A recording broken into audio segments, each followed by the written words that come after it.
All right, guys, so let's do this. My very first listen to Minecraft Volume Alpha 1 Key by the composer C418. All right.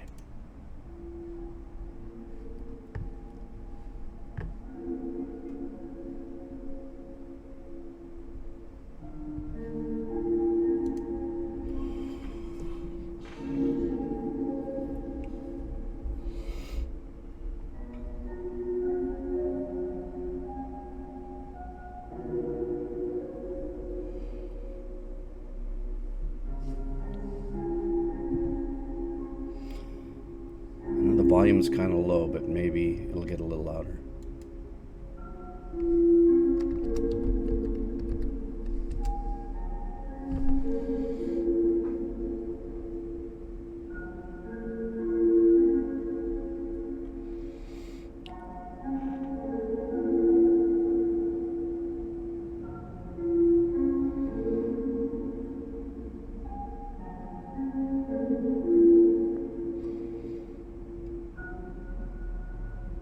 Super ambient. That piece was very ambient. I guess at the very beginning of the game, that must have been a little more of maybe the setup. God, this is kind of low, isn't it? Oh, there we go.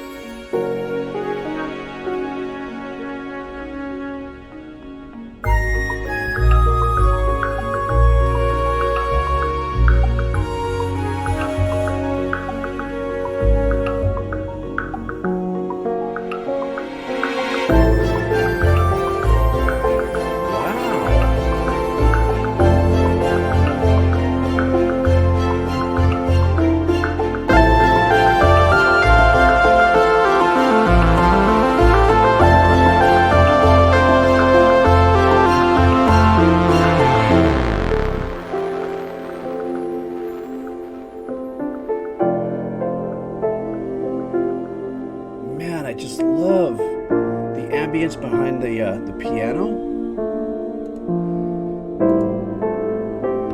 Okay, so if you've never been here with me, you guys know that I do stop during the songs, but I try to make the breakdowns kind of, not so long and drawn out. It sounds like the very first piece I heard, which was just a minute long or so, could have been like an entrance, like, welcome to the game or something like that. It was only a minute and a half, and it didn't seem to have the length of let's say, a gameplay section. If you notice, I'm getting better. I am learning a lot of things because of you guys. But the established kind of not a muted, but a very somber, soft, mellow, ambient pad sound, like on the very first minute and a half.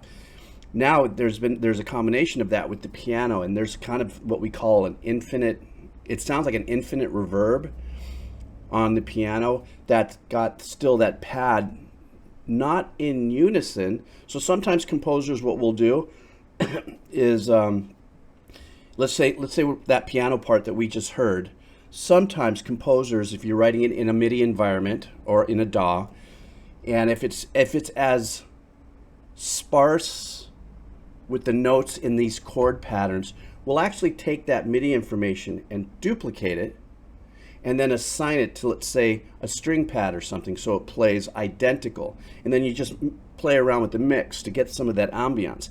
But that's not happening here. Because in the background there's that meandering pad sound that actually drifts off of the notes that are being played on the piano. And then something else that was really great that I was listening to, it kind of, I don't know why, but it kind of had like a Pan-Pacific East kind of vibe, like an Asian kind of feel to it a little bit. I think only because of the uniqueness of the little percussion that was going on, kind of like wood blocks kind of thing. And I want to go back a little bit to where the composition's a little more robust, so I can pick up on that, and then I won't say anything all the way through. But when we get to this slow period again, where we're at, right where I just stopped, listen to how wonderfully the composer creates that ambience feeling. So let me go back to about here.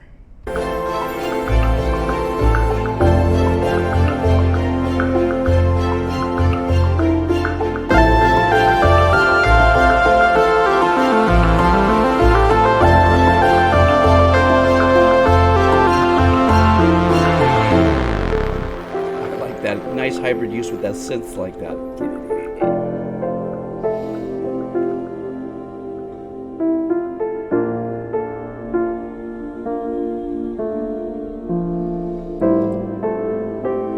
Funny you should say that about Celeste. That's been on my radar. I think I've got to do a complete breakdown of Celeste. What do you think? Not today, but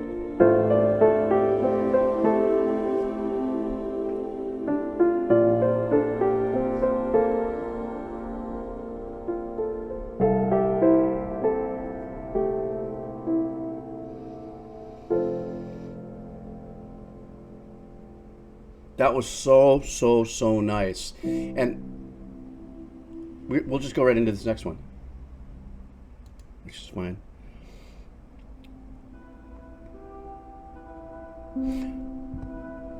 Okay, wait, I am going to stop on one thing before I go. I've noticed there's a couple of comments where people have said they don't know if they recognize this as being... I said stop, YouTubey. There you go. Sorry, my bad. That they don't recall hearing the strings and stuff. So I'm only assuming, since you guys are guiding me, that the music I'm listening to is on the composer's website here. Could this possibly be another iteration of the music?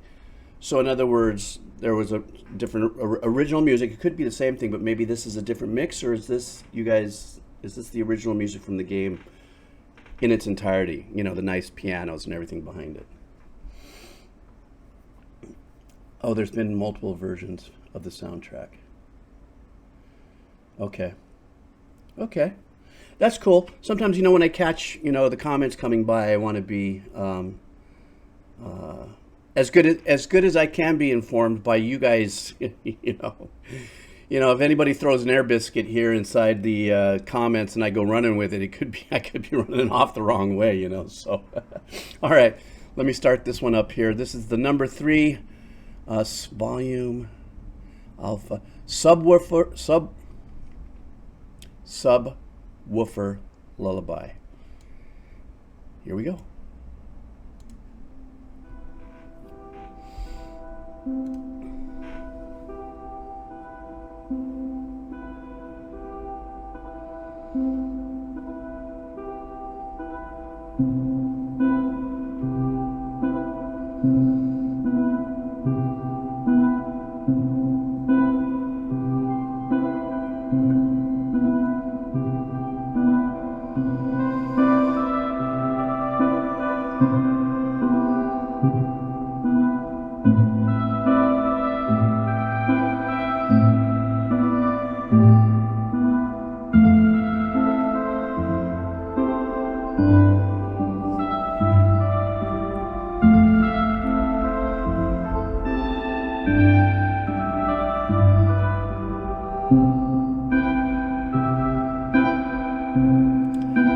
This is just so light and airy and melodic and just so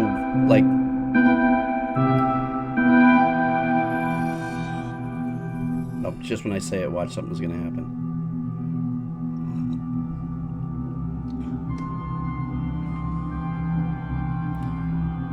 Yeah, it's very relaxing, very ambient, and ethereal.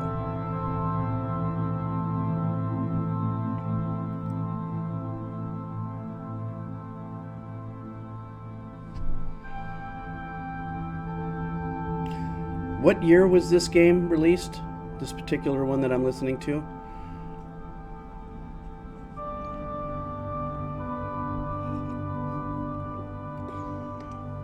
(2011). Okay.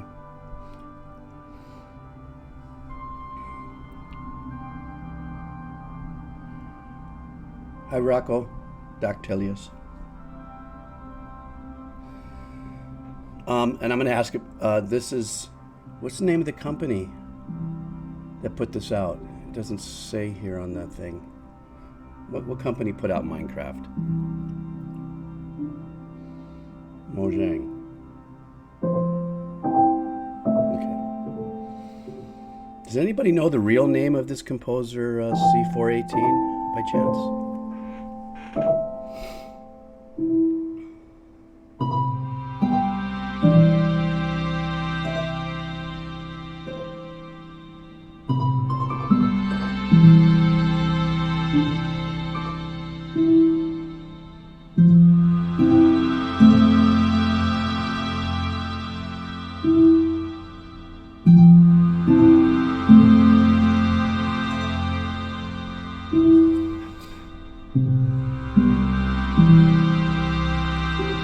One of the unique things about these pieces that I've listened to is I guess we all agree that it's very ethereal and very ambient, very drifty and super chill. And one of the things that I really dig about what I'm hearing in these arrangements, there's an old saying in the music industry, it's actually the space between the notes that makes the music. Some would say it's the silence between the notes. In the case of ethereal ambient kind of music like this, that's it just wants to kind of take your soul or your spirit and just kind of knead, how you knead the dough, how you kind of just need that kind of essence and that vibe with this very ethereal sounding kind of Daniel Rosenfield. Thank you, Masumin. I appreciate that. I'll have to look him up and put him on my list of people to try to get a hold of to do a podcast with. But the ethereal thing, the one thing that I love so far is that 80% of the compositions that I've listened, 80% of the style of the compositions, I'm going to try this again. 80% of the sounds that have been chosen for his compositions have had kind of a dulling overtone. And what I mean by that is there's no overly brightness over the top in this stuff. He has this meandering boom, bum, bum, bum, doom, and then these little pads in the background that just kind of show up every now and then. And he kind of glides in. It's just kind of like taking, if you ever watch a chef go, yeah, you take a teaspoon of salt, but I'll just go like this. So, that I love that vibe, but I love the fact that the tones of the instruments that he's choosing to use in his compositions are keeping me in this place. Now, you guys did say this is one of those games where you're like building things and you build something, and so I could see how it in its visual, perhaps, since I've only saw just that one little cutscene thing that I did when I started the stream. That it's supposed to be. This is not a game that's an agitated, watch out behind your back or something. This is just more of an achievement kind of a game, but in a very ethereal, ambient way. Is everything about this game outdoors? Are there any parts of this game that are indoors? Like maybe they're inside, building stuff inside a house. Okay, let's continue on.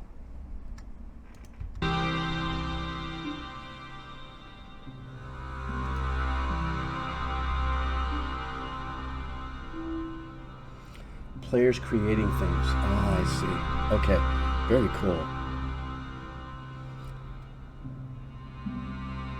Cycloid, thank you very much for that. Yeah. Oh, really? Some monsters will show up every now and then?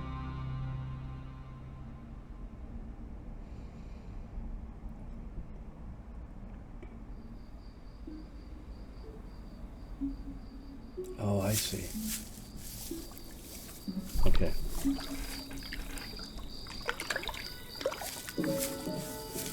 Oh, wow, what a trip.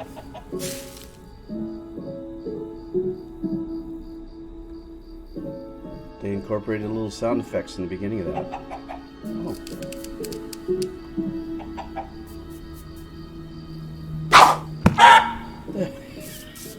Okay. Maybe this is a turnaround part or something. I mean, I don't got a problem with having sound effects blended in. Whoops, I don't know what happened there. I don't have a problem with sound effects blending in, but that must have been like a little turnaround. Yeah, it was only 42 seconds. Okay, that was a trip. I was looking around going, something leaking? What, a chicken in my house? What the hell's going on here? All right, let's see what this one is here.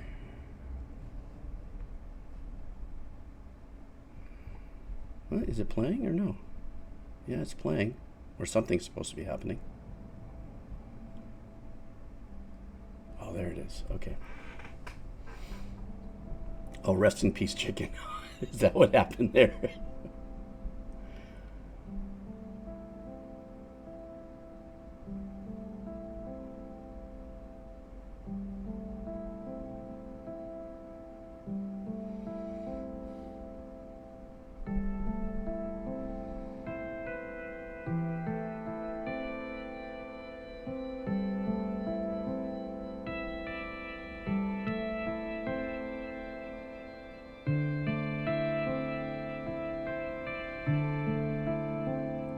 trippy piece.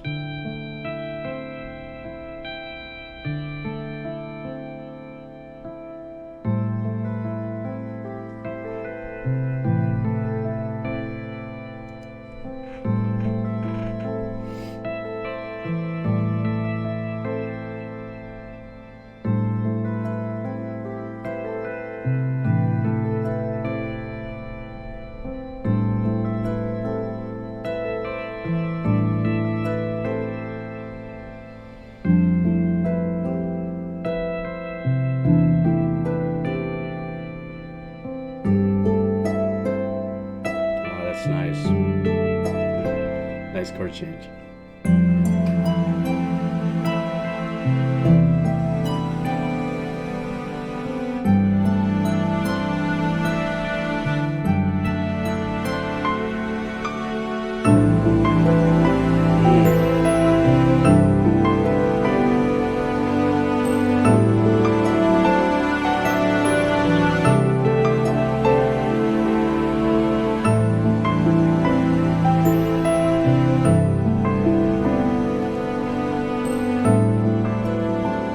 I'll let it play out and then I'll stop.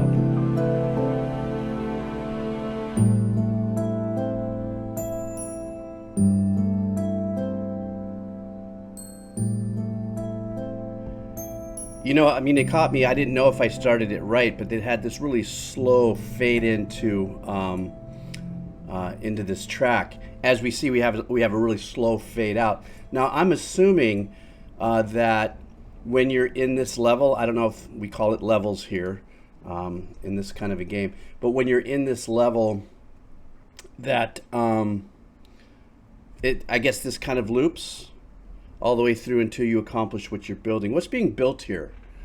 What's that? Because the reason why I ask is because it's a lot more glorious and it's a lot more, you know, I don't know if it has anything to do with what I just watched here on the video where like the sun was rising up in the last piece. Now it's sun's up, so maybe it's so there's no looping. The music fades in. Oh, it fades in and out randomly. Ah, that's kind of cool. But then I take it that while the character, what's the name of our character here in Minecraft? Does he or she have a name? Or a pronoun or something? I don't know. I get confused with that stuff. Steve! Steve! How are you? So, I see. You can make it your own name, I guess, depending on what gender you want to play. Oh, I got you. Okay. So this, what I really loved about what I was listening to here that made me go, huh, composer's having fun with this, is he used different keyboard sounding patches with multiple arrangements. So with one, that kind of very soft, mellow, lighter mallet sounding keyboard was holding down a pattern down at the very bottom. And then another pattern was, you know, he brought in another layer and arrangement, like a second level melody with another malleted one, another, you know, it sounded a little more brighter. And then another one came with kind of what you might have thought maybe it was a harp sound. So you had these multiple arrangements happening with three different keyboard style patches. That me as a composer, I was like, that's very nice. I like that. Because sometimes people try to stay down to the pure note. If there's one piano, there should only be one piano. Or if there's one keyboard part, there should only be one. But I'm not that guy. And I love what he did. And I also love the breathingness of his string arrangements that came in and out. So I guess it's established that Minecraft is a very ambient, ethereal game. Excuse me. I'm in my own house and I'm doing like the COVID elbow cough. And so unless I guess there's going to be a point where I'm going to encounter some monsters or it might get a little more agitated. But so far, everything is so nicely spread out. This has got to be such a fun, ambient, ethereal experience visually as well. Even though this is, do we consider this, somebody had mentioned earlier, this is like a, hey, Turnip Trader, how are you? Somebody had mentioned that this was kind of like a Legoland vibe or Lego-ish. You know, so I don't know, for me, does that also mean that this is 2D? Or is this 3D? And because remember, I don't know. Yeah, is that pretty close? Okay. Oh, it is 3D. Okay. I guess 3D denotes depth, right? Like you can see depths and angles like shadows and stuff like that. I mean, it obviously that's what it sounds like, but that's what 3D is. Where 2D, I think I'd mentioned before, is more like South Park or something of that nature. What I see in the screenshot of the game. Okay. All right, super cool beans. Except for some fantasy elements. Okay, this is great. Give me a second. I love learning what you see on the blocky. Thank you, wolf-headed. Okay. All right. All right. Well, thank you so much. Let's just continue on the journey. I don't know why I just became French and very poorly at that. Okay, what do we have here is number 6, which would be Moog City. So let's see if we actually maybe hear a mini Moog in this, for those of us that know what that is.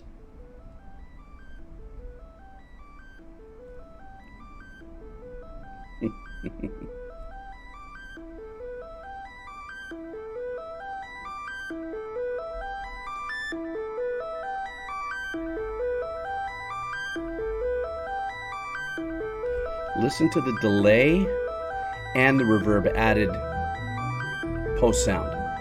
So cool.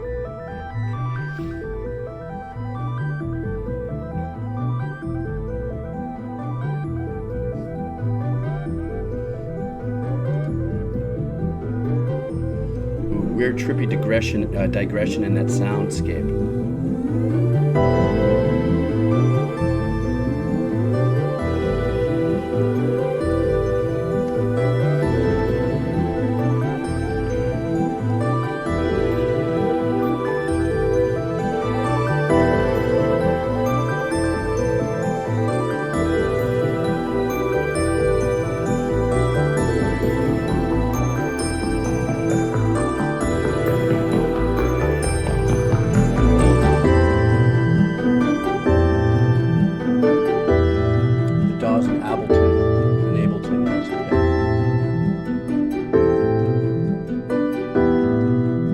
The highest selling game ever. I love this with the piano.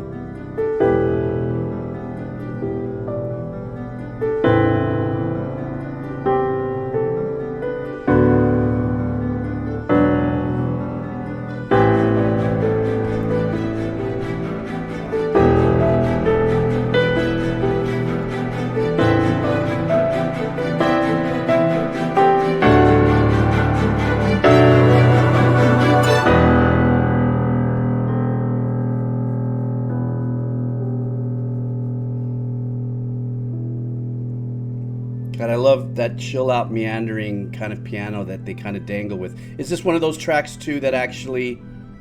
Oh, there's more there. Sorry. I'm like the guy that talks between movements at classical concerts. Shh, there's more coming.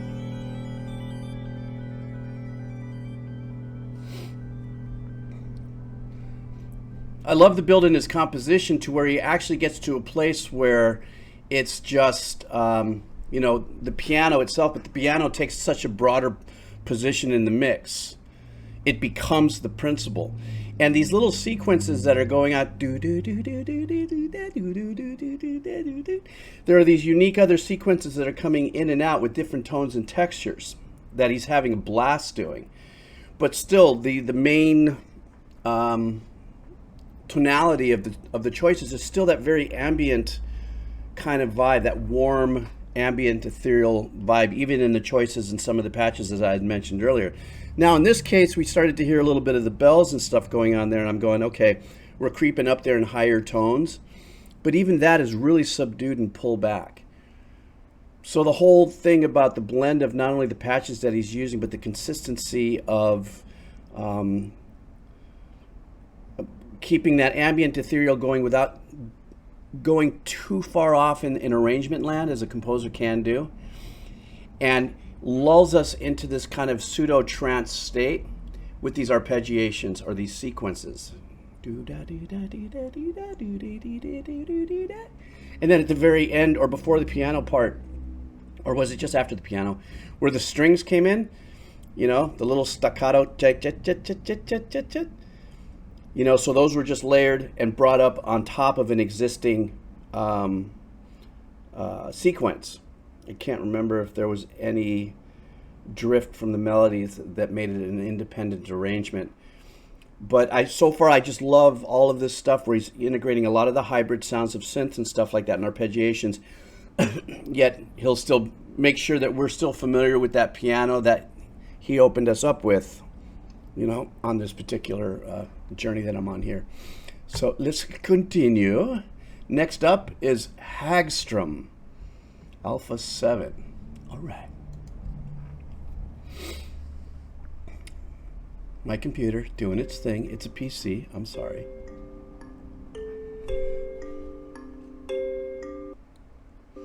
Oops, sorry.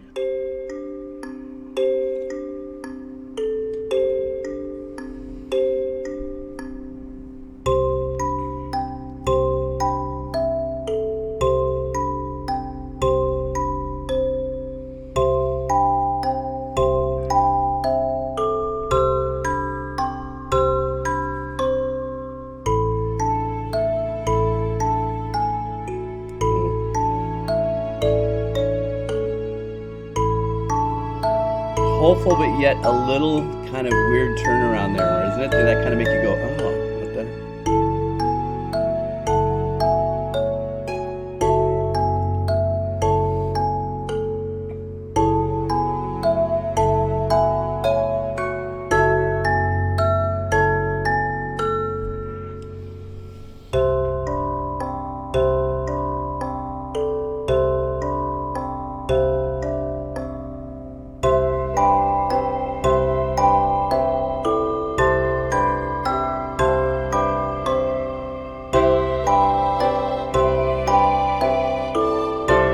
What's happening in the game at this point?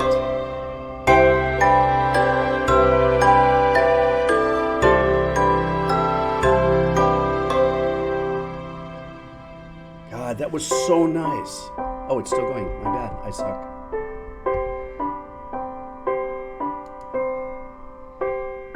Oh, there's still a lot more.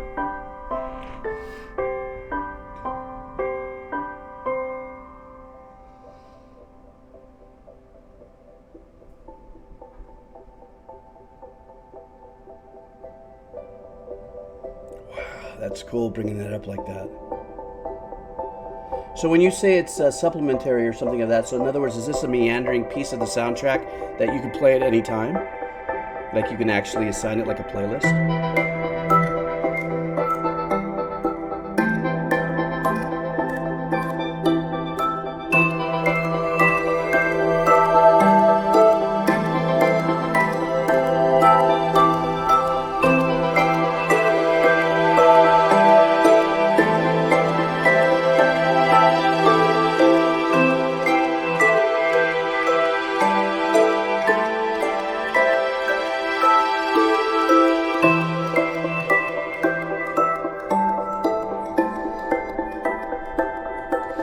Okay, so apparently this piece is really, the emphasis is on more, let's say, malady style instruments, xylophones, marimba styles, and what I would call digibells and stuff like that.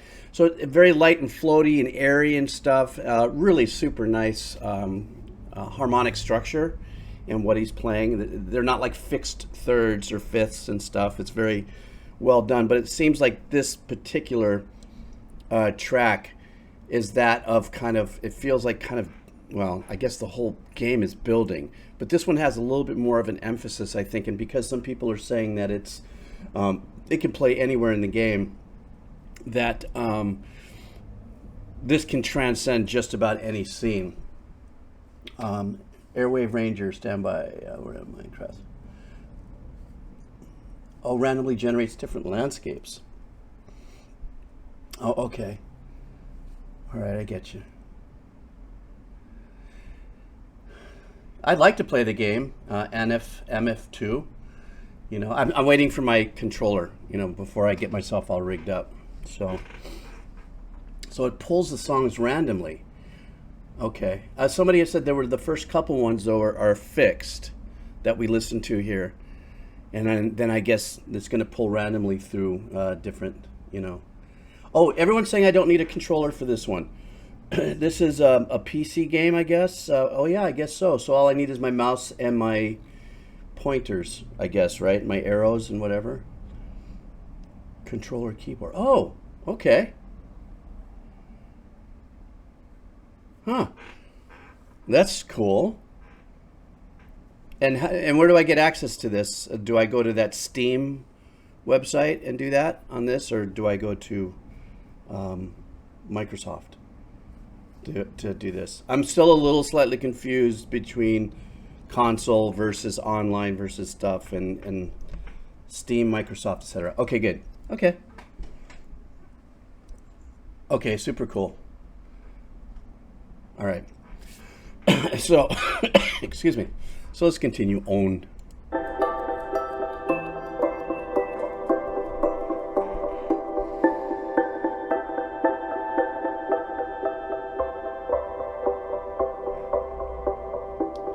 I love the slap back delay on that. So I'm going to go back just for a second, just so that we can hear that. I'm going to go back about 15, 20 seconds. And what he's actually playing is ba, ba, ba, ba, ba, ba in the pattern. But because he has this eighth note delay behind it, it's going da da da da da da da da. But see if you can hear him just going pop, pop, pop, pop, pop, because you can hear the delay fades away in level behind it. So check this out. Let's see if we can.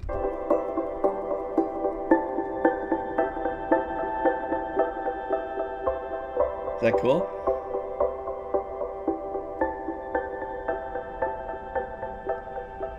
And there's actually reverb on that as well to give it some long depth, some more of that ethereal. So cool.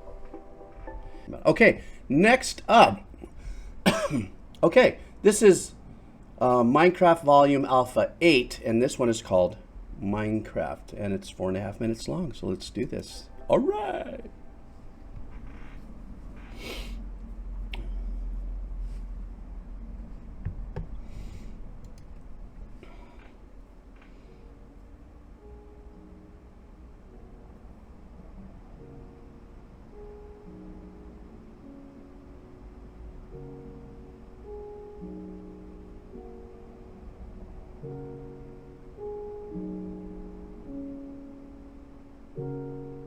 Man, I really love the fading up of the music. That's got to be so kind of relaxing during gameplay. Like it just starts to show up. This also plays on the title screen. Thank you.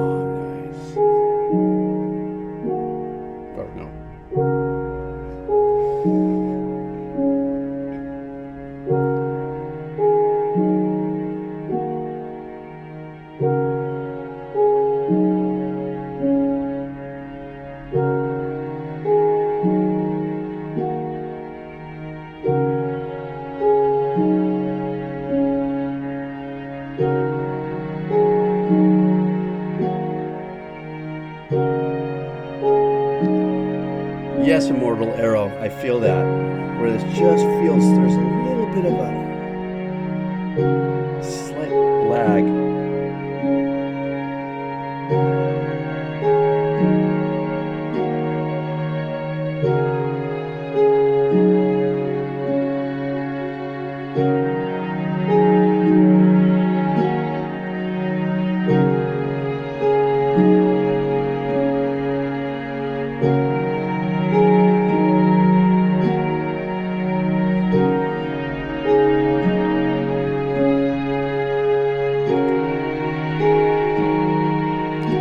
This is so soothing. Well, not now because I just stopped it.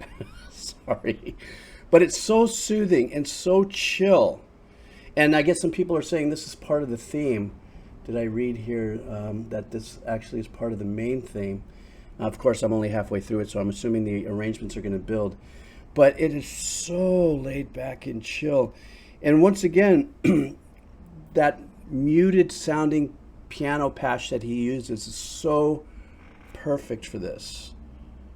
And actually that style of composition has been fairly well used in movies and stuff, but they would use, have you ever seen on a piano, for those of you who's never played piano, but maybe you've noticed, that there are 3 pedals on a piano. And the one in the middle is a dampener. So when you press down the one in the middle, I believe, is that, oh my God, it's been a while. Is that the dampener? It actually rests a kind of a felt or velvet kind of thing, kind of rests on top of the string, so you get more of that muted sound. And that sound does something very unique to pull you from here. You know, it's used specifically for that kind of, you know, that kind of laid back kind of ambient numbing vibe. I guess it almost feels like it's numbing the strings. But I also like the little steel kind of bells, or not bells, kind of plates that he's using in the back. I forgot the name of it. Somebody had mentioned it earlier. It is just so super chill and so laid back. And it seems like what this particular piece wants to do is just to get you in the vibe. It's kind of like you're coming on. I don't mean it like drugs, but I do, but I don't. Meaning like you're sitting back and you're like going, very meditative. It's extremely meditative, you know. And if this has got kind of that kind of, it seems like a game of this nature is you build and you succeed and you build and you build and then you move on. And then you hit levels and you build and you build. So it's a very uplifting, motivational kind of game is what it seems like to me. I've never played it, but anyhow, I just love that.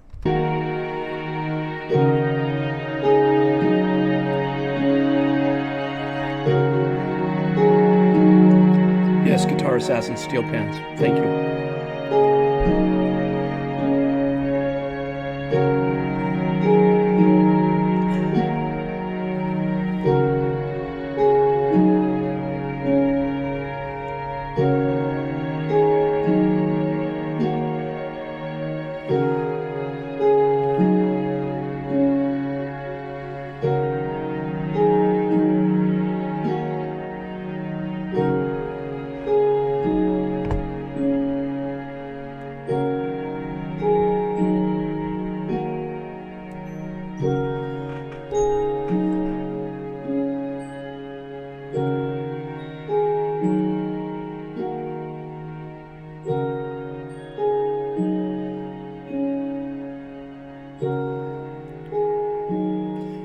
Thanks for that explanation, Subpar Empire. Sometimes I can't get that out of my head.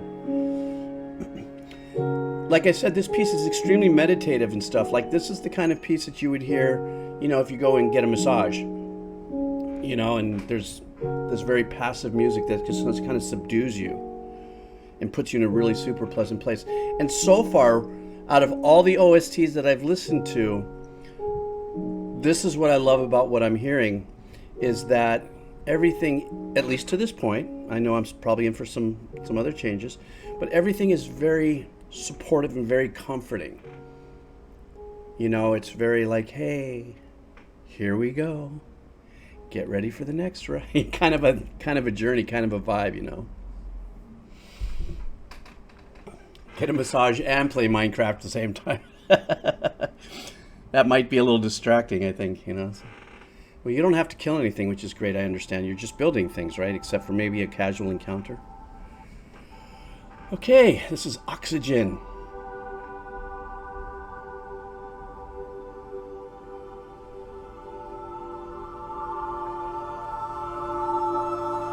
Hi, Salamander.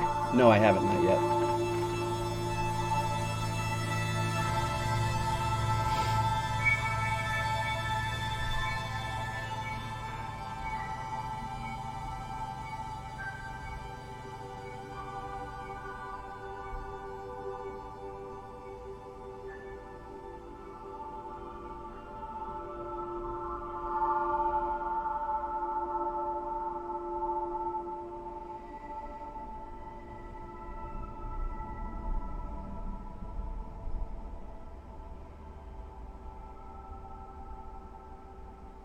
Well, that was very trippy. It almost kind of makes you feel like a lack of oxygen. So that must have been a really quick turnaround of one point. It looks like these are shorter pieces here.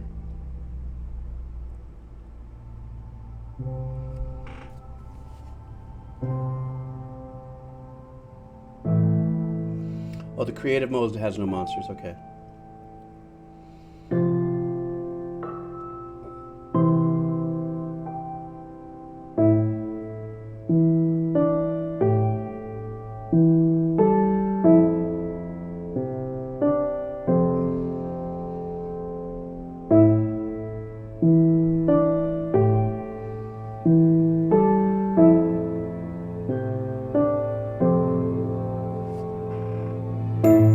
I love that beautiful, beautiful subtle strings that came in creeping behind it. Or pad.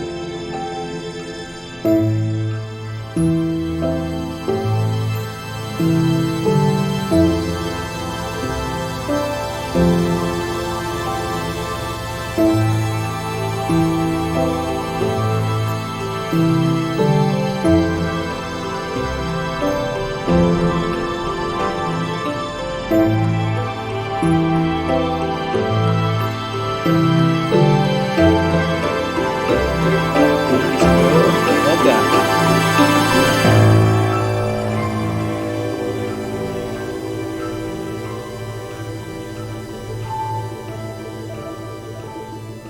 That was a really good expose in taking a pattern and building arrangements from it. Even the way he tails off right there with just one little synth line. But it was really just a constant build over a pattern that he was playing, and then adding arrangements, brought it up to a peak, and then pulled it away from us. With these really, once again, a lot of motion going on there. Be it even little itty bitty arpeggiations and patterns and, sequences that are going. It's always some kind of forward moving, except for that one. There was that one, I think Oxygen was just the pads.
Notice how this track doesn't have that same ambience feel?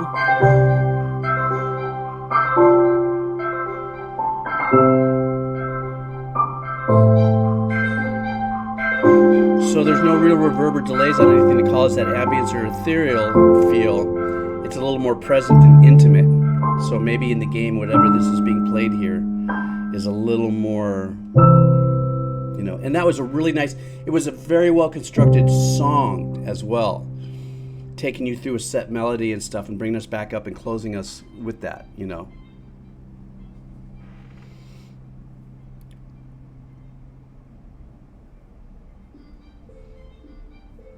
Oh, it's coming back in and out? Or is that one of those slow fades?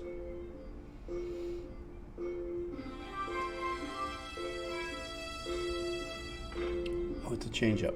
Okay, stand by. Oops. Didn't mean to do that. My bad.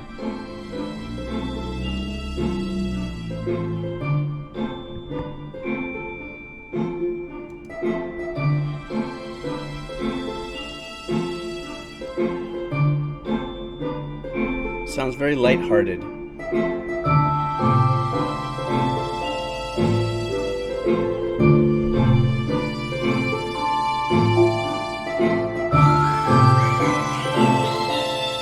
I like how he sneaks that like monophonic synth wheeziness in the background.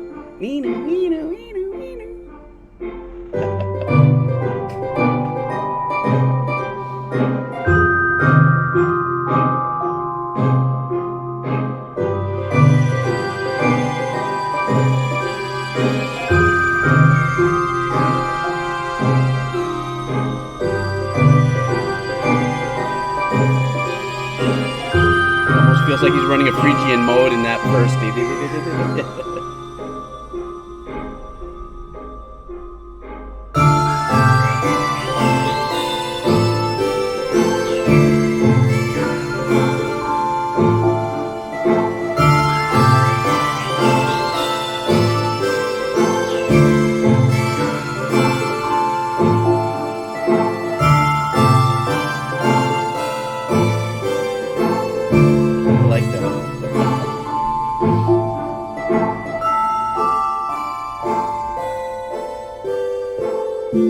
This was the first track that I heard that there was a little more grittiness in the patches he chose. You know, a little teethiness in the tone. And we heard that meandering monophonic synth kind of do a melody line, and then this little that was happening there had a little more teeth to it.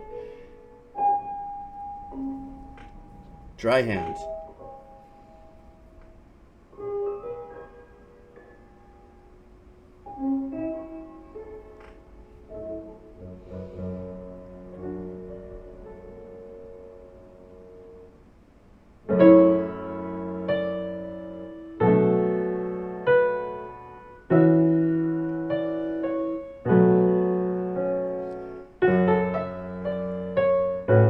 Hence the very dry piano sound. Like zero ambience, zero reverb, zero delay.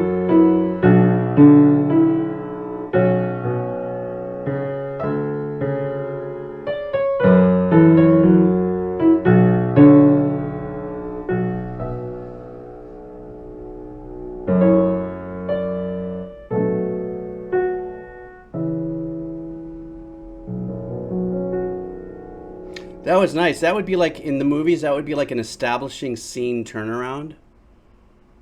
You know, kind of a thing. You know, driving down, they just left the house, driving somewhere and getting to another place. That kind of, maybe driving outside in the vineyards or something like that kind of vibe.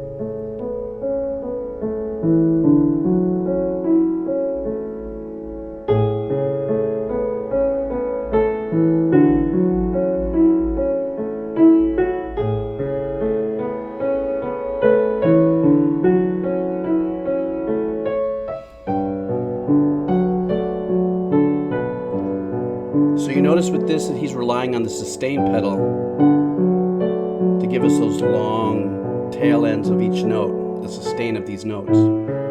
Whereas the track before didn't have any sustain pedal or anything like that, hence dry, wet.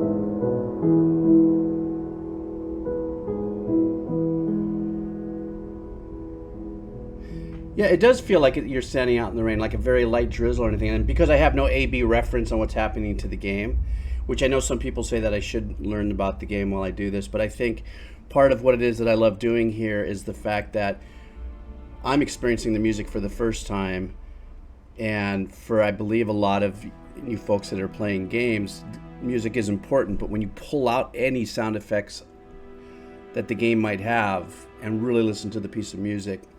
Kind of I do it ass backwards, to listen to the music first, then hopefully play the game later.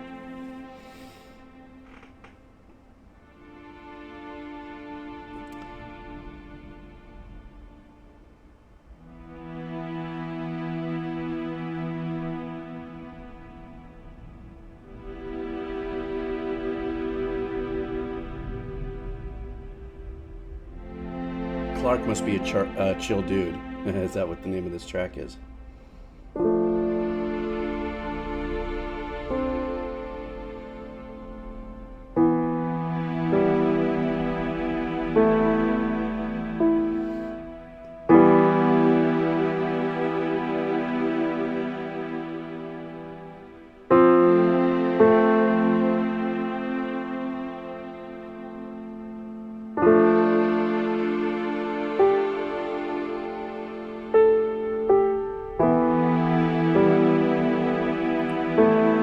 Yeah, Turnip Trader, that's what it feels like.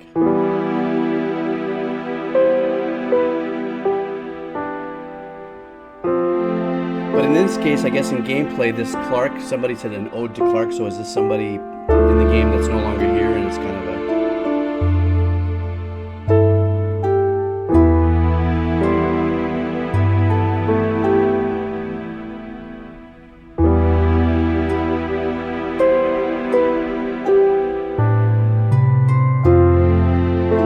I love that sneaky little bass line.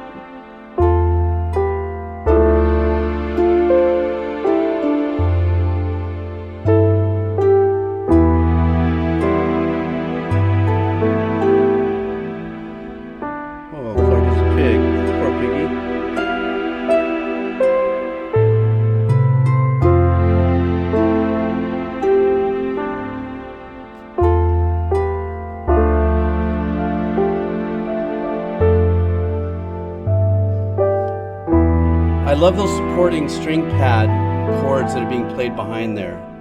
Kind of fills out a little bit of the intervals in between the notes that are being played with the piano as well. So it's giving us a really nice, somber, breathable, extra part of breathable part of the arrangement.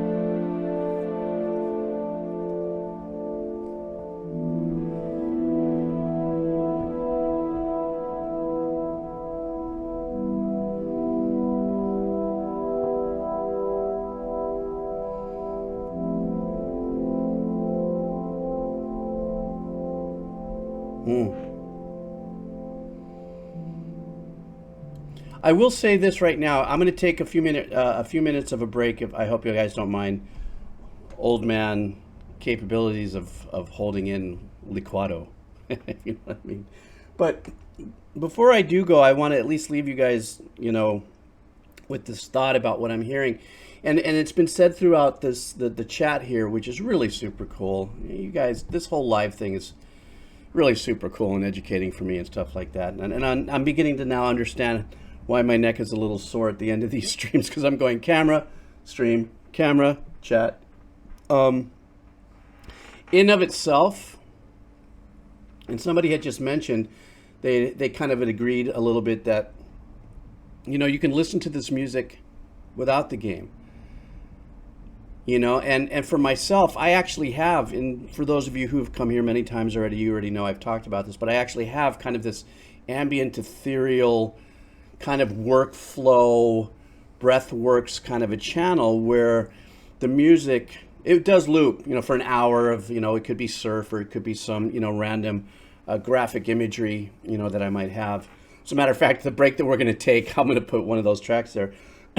But it's this very subdued, all these compositions in of itself, even the ones that had a little more motion to it, you could just let this run in the background while you're doing whatever you want to do in a very motivational way. Like it's something that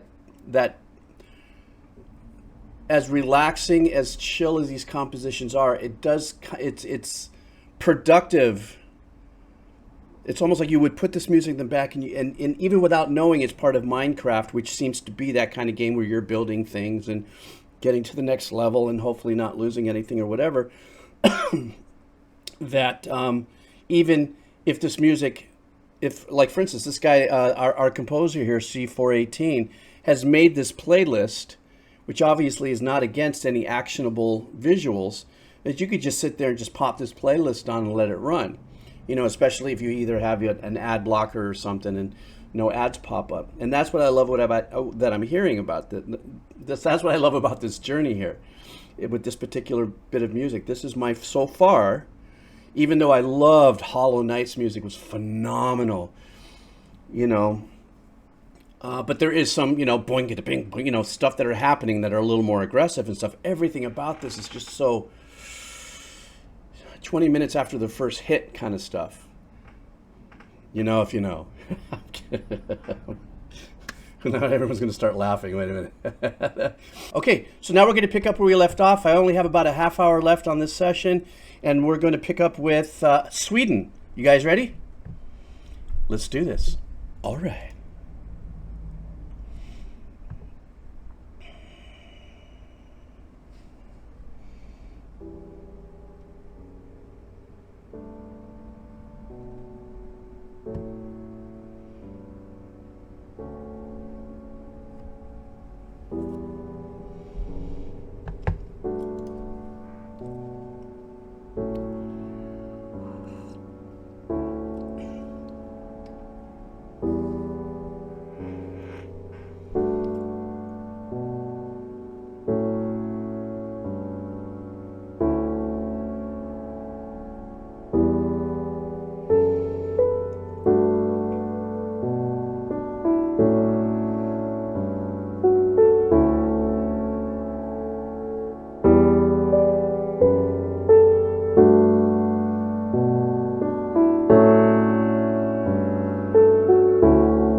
These pieces kind of fade in.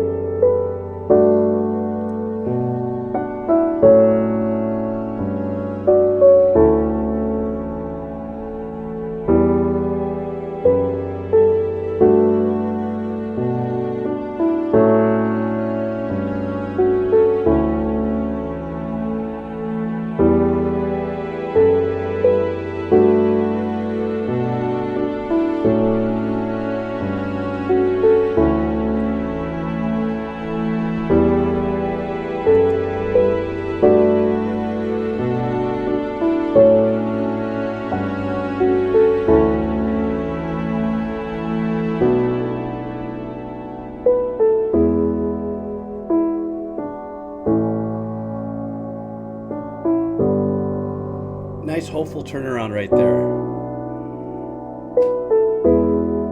With that chord. That chord is very uplifting. This little passage right here, very uplifting and very hopeful.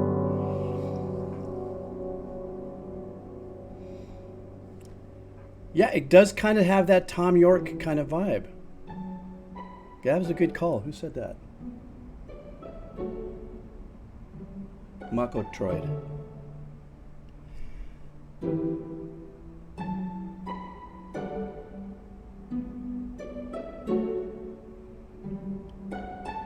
I love that. It's meandering pizzicato. You see the string players when they're doing this.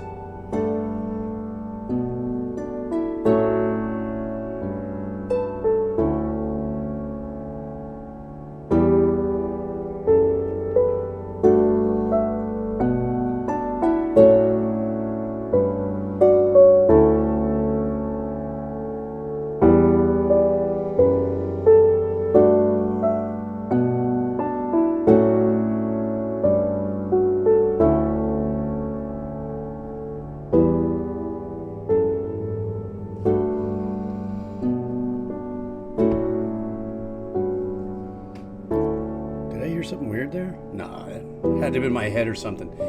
Did you guys hear maybe like a note that made you go kind of, what was that? Once again, the fade in and the fade out. It's this kind of, it is a very zen. Thus far, this journey for me has been a very zen experience in the composition. And I'm not talking zen like woo woo, like you know, but there is a little bit of that because it's putting you in this meditative state in order to play these games, you know, and that's what I love about these compositions. Okay, what came up here? Cat. Here we go, guys. I know that one of you guys wanted to hear Cat. Kind of like maybe a creepy cat on a wire or something. The way he's like, ooh, ooh, ooh.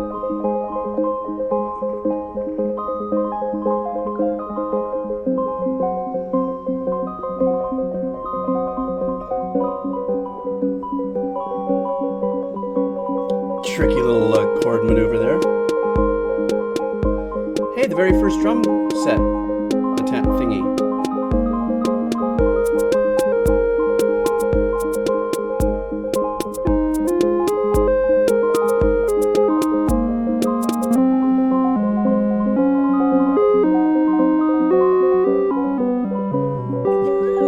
That was a trippy chord change.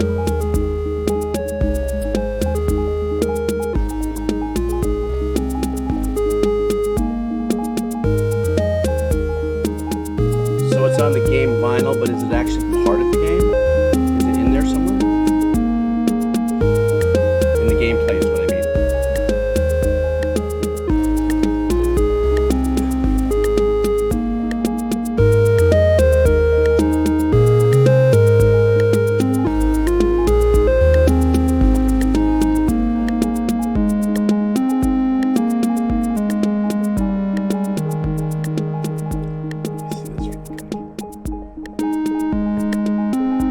I'm going to stop it here for a second. We're going to go back a little bit. You know what's really super cool is the semi-off-putting tempo of the delay behind the little arpeggiation going around in the background against the drums.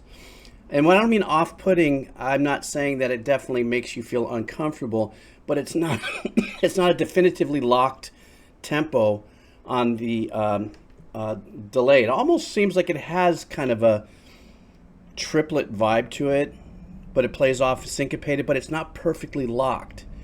So I don't, I guess maybe whatever part, I guess this is a piece of music that you can play, apparently it was what I'm reading here. But let's go back a little bit, and as we continue to play this through, I want you to key in a little bit. Of course, I love the fact that now this is the first track out of everything that I heard that had a definitive, drum track, kind of a trap, drum track sounding thing. But then that really keeps us locked in. And our focus and our attention, it actually is going to that, is now the zip line. The zip line of everything that I've heard before have been these beautiful swimming arrangements, ambient pads, and pianos and stuff. But now we got something that's doing this, and it kind of has.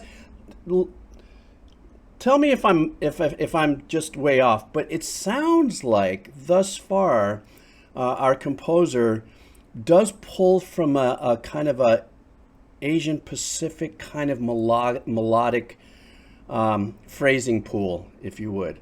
I'm hearing a lot of things that sound, more Asian Eastern style melodies predominantly. Like, so I'll go in and go, wow, but anyhow, that's just kind of like how I kind of take. And then this actually, because of the beat, has like a little bit. It could be kind of like a,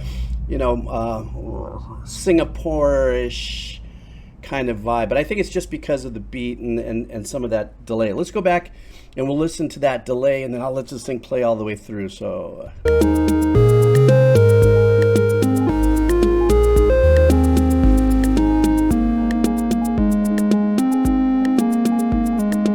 the very back, that sequence with the delay, that's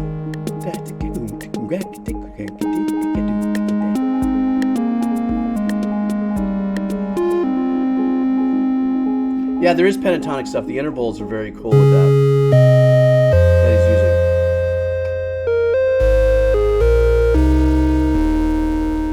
Don't worry, I'll be done in about 15 minutes. Hang in there. If not, if you got to go to sleep.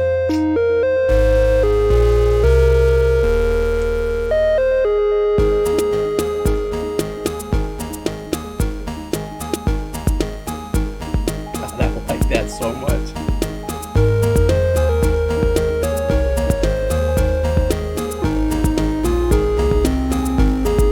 Great bass line.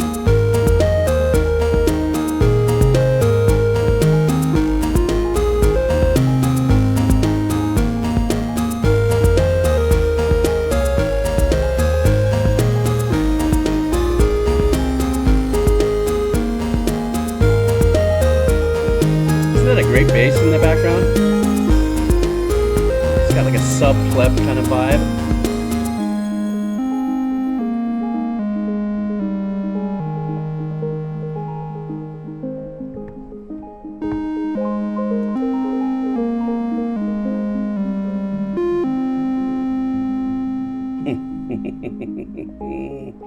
I love the bounciness of that bass when it came in and the choice of bass tone that he used on that.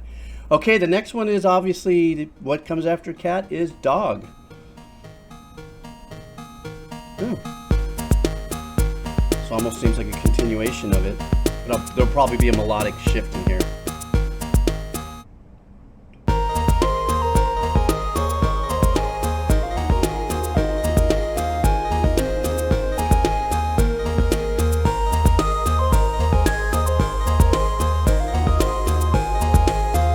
What a great melody.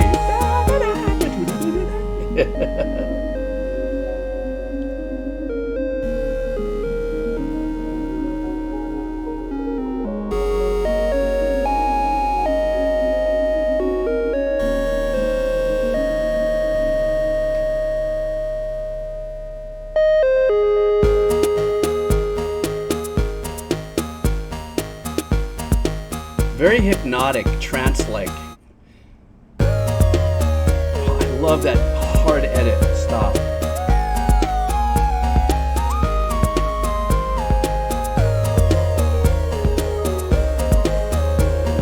You know what else is great is there is obviously, even if he's using the same instrumentation as Cat, obviously this one has an emphasis on the ethereal ambient, energy he wants to get across. So now we're hearing these meandering kind of mini Moog style leads that are a little rolled off on the higher end that have now these really long reverberant delays on it. But the dichotomy between the super dry trap, the little drum kit thing, super dry, very tick tick tick tick tick, in the background, the width that he creates and the dynamics and the listening experience by putting this particular arrangement, having those parts in there with those nice ambient reverb post effects, I really super dig that. And to me, that cut between super dry drums and then that is such a super cool thing that engineers, and in this case, this is another extraordinary thing that I'm learning and I'm beginning to realize is that a lot of gaming composers they're everything. They're the musicians, the producers, slash composer, arrangers, engineers. It's a sit down one and done, and it's left up to you. So, obviously way back in my dad's days in the 50s and 60s, 40s, 50s and 60s, you did a session, you left, an engineer does all the mixing, and everything is done one after another. But nowadays the call to action to composers in modern day composition in games or pretty much almost anything is that you have to deliver the final track and you are everything.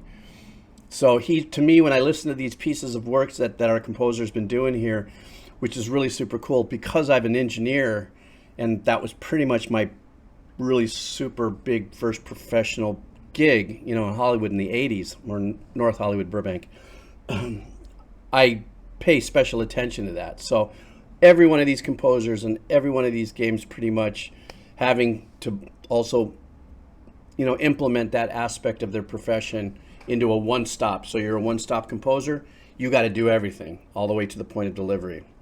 And I love this little crispiness of the drums, ambience of the pads type stuff.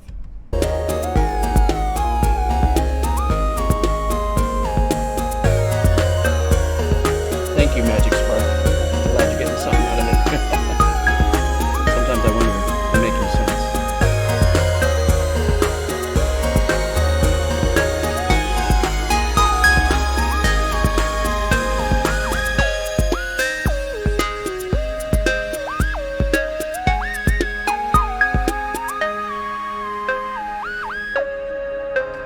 That meandering little line in the back is so cool.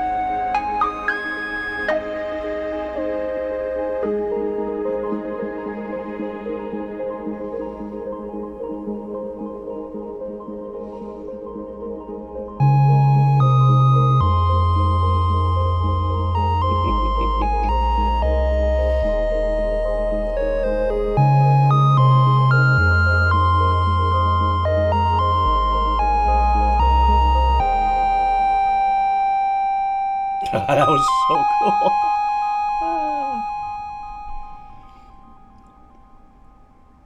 And once again, I've said this on my heavy metal channel and stuff like that. A lot of times, at the very end of a track, sometimes there's a giveaway of what it is that I may have explained, somewhere during the track, because one of the things, there's the obvious hard fade of a track where you're actually fading the whole piece in one move, mostly like songs and stuff like that. But in the case of what I'm hearing that our composer's doing here, is he comes in with these fades of single instrumentation or single arrangements, and he expands on his arrangements, let them breathe, gives it life, and then as we come towards the end, he starts pulling back these arrangements and ending these arrangements until you're left with one of something. And in this case, this was that little pseudo-polyphonic little lead that was there, but you can hear how the delay tails off as it bounced left to right, ding, ding, ding. And those are, if we have some young composers here as well, those are the kind of dynamics that really fill out, sometimes the anxiety of going, are my arrangements full enough? Sometimes you can say, yeah, they're perfect. Just add a little of this, a little reverb, give it some of this, and all of a sudden you have a completely different vibe. So, so anyhow, let me take a peek here. Hey, Russell, thank you so much for the follow. Rimbliss, thank you so much for the tier 1 subscription. I don't know what tier is yet, so I've got to look. I'm learning, but tier 1 subscription, so I really appreciate that. All right, guys, listen, I'm down to one last one because I have to go for family obligations that I must. Everyone's saying that I have to do, what's an aria math? That'll be my last one just for this one. Is everybody saying aria math? Oh, it's blowing up. It must be aria math. Yes, continue. Aria math is essential. Okay. How many of you here are, well, I know that if you're here, you're just listening to me go blah, blah, blah about music. But how many of you out of, there's like 100 people here. Wow, which is super cool. How many of you are actually players of the game? And, are really, knowledgeable, not knowledge, but, players of the game. Just go me, me, me, me, me, me. Okay, very cool. Hey, Lichtenberg. Oh, you're playing it right now while I'm doing this? That's mental. Hi, Johnny Levin. Thanks for chatting first time. And Yenny Jailer. Played it before, but not Super Minecraft OST. Oh, wow. Okay. Played it when you were younger. Oh, so this is also probably like a legacy game, yeah? When was the first Minecraft released? What year was that? Tell me that while I look up this other version. Aria Math. 2009, 2008, somewhere in that zone. Okay. Is the most selling video. Yeah, somebody had mentioned Jean-Claude Van Diesel, that it is the most selling game of its type. 140 million active players. Are you kidding me? As of 2 years ago? That's sick. Oh, well, I guess if maybe a small percentage of the people know that I did this on Twitch, will come by and listen to it if they're big fans. Okay, Minecraft Aria. Let me look this up, guys. Aria Math. Yes. Let me look this up here. Stand by, guys. This is my last one for the evening, so I want to make sure I get this right. Volume beta. 10 hours. No, I ain't doing 10 hours of Aria Math, but obviously it's a loop. Okay. So Aria Math, is that the name of the track or the game? I'm a little confused here.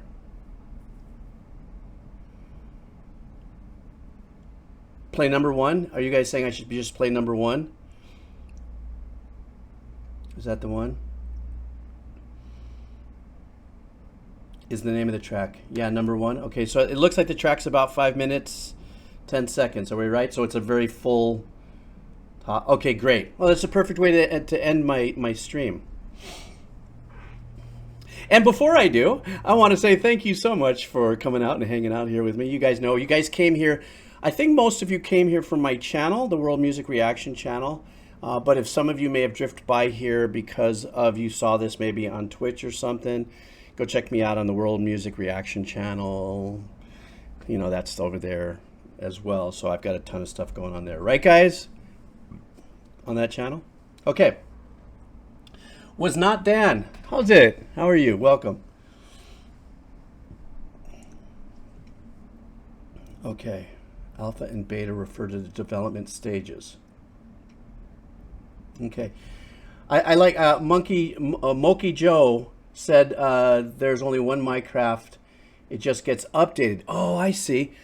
So it doesn't do anything like Fantasy 7, 5, 6, Final Fantasy 1, 2, 3, 4, 5. It's just something that just continually evolves. Like they build new environments, I guess, for you guys to do your thing, I guess. It's all one game. And some spin-offs. Okay. Okay. I'll take that. All right, this is the last track, guys. Let's do this. This is Minecraft Volume Beta by the composer C418, and this one is called Aria Math. All right.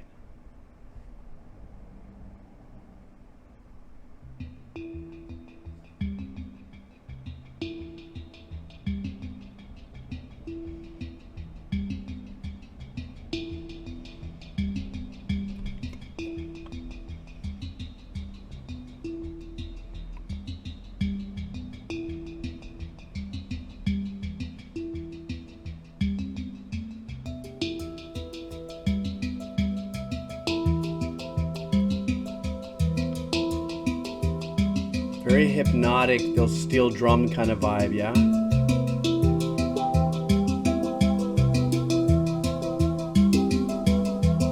With a very weird little warbly synth post.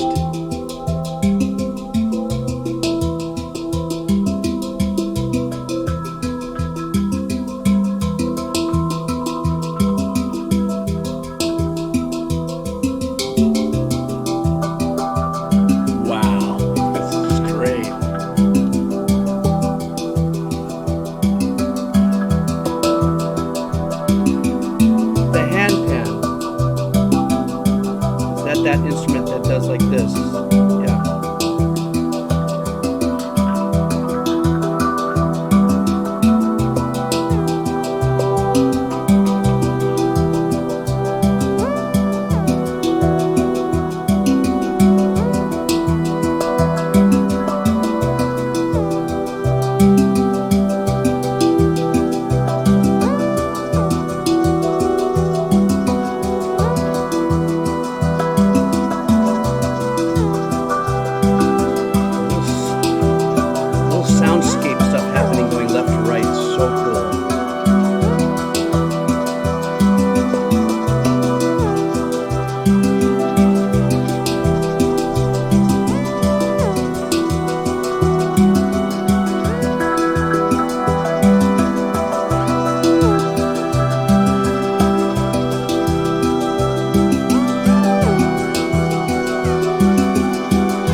Yeah, Cork, God, I agree with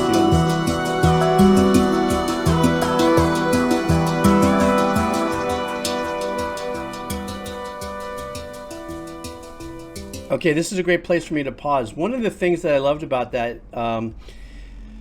as that pattern has been established and our composer is doing what he does best, is adding these arrangements that actually help. That pattern is the basis of it, but we get these evolving soundscape or ambient and ethereal additions that he does, both musically and soundscape. And when I talk about soundscape, it's kind of hard because when it comes to this kind of composition where there's a lot of hybrid digital work, interwoven with this, as far as sounds of synths and stuff like that.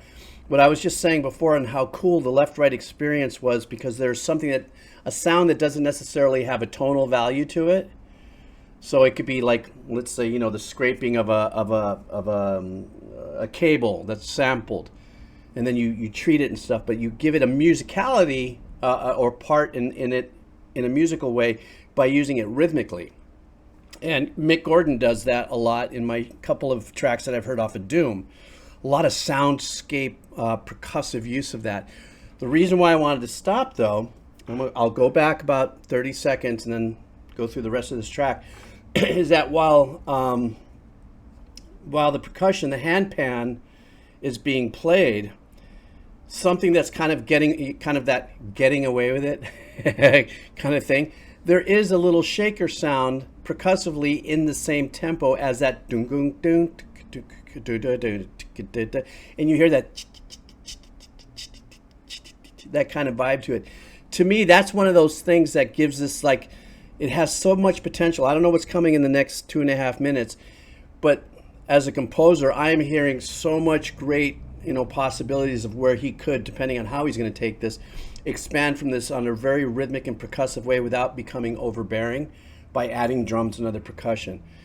Because once we get subdued into a pattern, at least from my preferences and personal likes about composing music in this style, is once you get subdued and tranced into a pattern, it's these little kind of things that you introduce to make it like still take you to that next level without becoming too rhythmically overbearing. Now, of course, there's other things that are happening in the background to give us, once again, that expansive ethereal vibe with some of the synths, but that hand pan thing is so cool. So let's go back a little bit and we'll get straight into it, and then I won't say anything for the rest of the way out.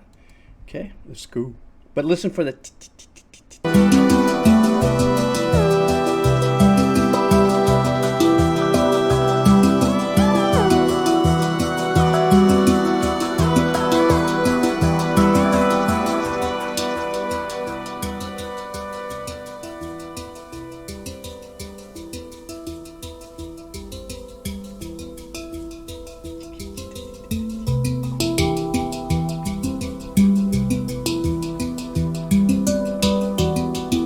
See, at that point when everything dropped out, that little percussive thing became very apparent.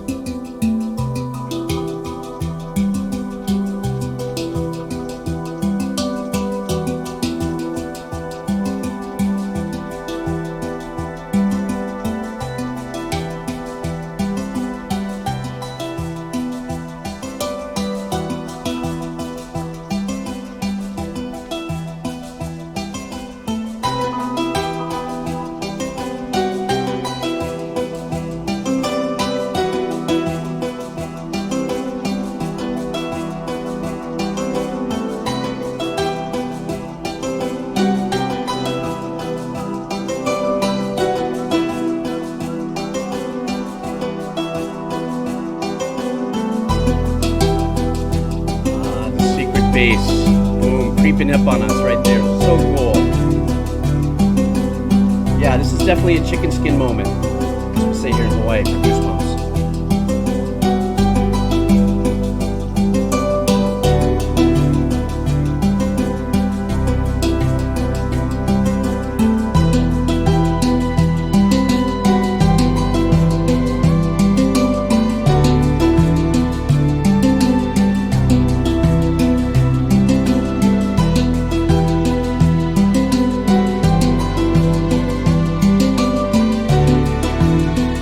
Giving us this kind of final comfort by bringing those strings back in there.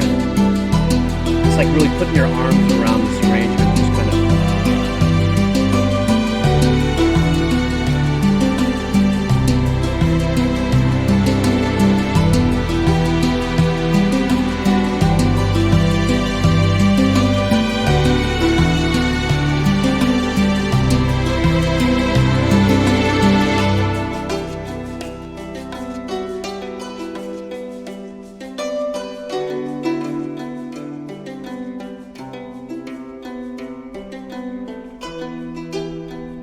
And that instrumentation there has kind of this dulcimer, Remember, I'm a composer, not an ethnomusicologist and stuff, and I definitely don't have worldly knowledge of every instrument that's being played.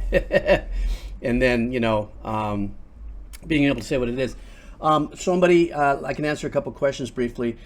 Somebody asked if the steel drums pattern or something, or the hand percussion instrument is in syncopation. Yeah, it's a syncopation. Syncopation's also gray areas depending on how you look at it, but it's where the accents in those rhythm patterns also come really defines to me a little bit more of like a purposeful syncopated kind of vibe the composer might want to get through. But syncopation is syncopation. You can't, you know, you can peel that potato different ways, but it's still a potato. Somebody else, the lomuti, Yasubaret. I don't know what a lomuti is, and I'm assuming, are you guys talking about? I've seen lately in a lot of videos people that play that drum that goes like this, and you play it this way. It's kind of like an inverse steel drum kind of thing. You know, steel drums are this way, and you go ding, ding, ding, ding. It seems like maybe that instrument is one that kind of comes out this way, and you play it percussively like this.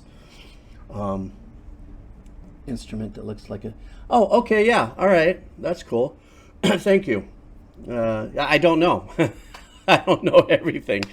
I'm a composer who's decomposing before your eyes, so even my memory and stuff is fading. I go, oh, what is that? Is that, you know? But, all right, Drake, listen, take care. Thanks for hanging out.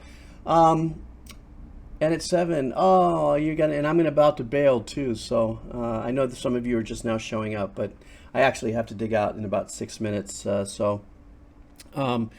I want to close really quick by saying thank you guys so much for hanging out, and I love this. This has really been a huge addition to my learning repertoire, you know, and you guys supporting me not only with your subscribe.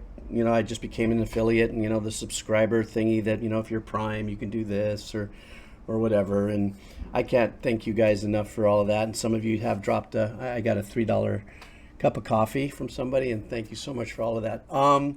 So